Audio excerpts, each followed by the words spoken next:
लोणी डोसा तेही कोल्हापूरमध्ये. विषय कसा एक नंबर. काय म्हणता मित्रांनो, सकाळ सकाळी बघा पाणी वगैरे घेतलंय. आता जायचं आपल्या प्रॅक्टिकल एक्झामला सिव्हिल हॉस्पिटलसाठी. तयार झालोय, शेविंग वगैरे केले. अक्षय भाऊ आणि आम्ही निघालो. थंडी तर नव्हती.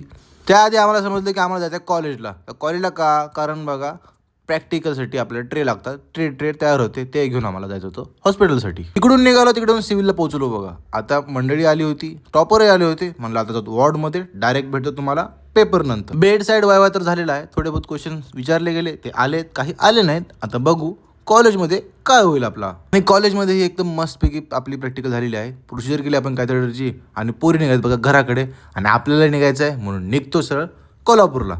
फ्रेश झालो, बॅग तर रेडी होती. आता म्हणलं बघू चेक करून किंवा ते कुठं काय विसरलं नाही आणि निघालो सरळ टॅक्सीची वाट बघण्यासाठी. मनोज आणि आम्ही दोघं प्रवासाला सुरुवात केली बघा. भाऊ निघाला गावाकडे, आम्ही निघालो घराकडे. नाही की तू निघालो तर लगेच तिकीटही बुक केला कोल्हापूर ते नांदेड. आता म्हणलं तिकीट झालं, सगळं झालं. कोल्हापूरमध्ये आपण आलो. 5 तासाचा प्रवास होता. आल्याला इथे घेतला बघा लोणी डोसा. एक नंबर लागतो, दरवेळेस मी तिथून खातो बघा. आज मनोज भाऊ म्हणला मी ट्राय करतो आणि मनोज भाऊला एक नंबर वाटला. आपल्याला तर हमेशा आवडतो. आता सरळ निघतो बसकडे आणि आपली बस रेडी होती. आपण बसलेलो आहोत.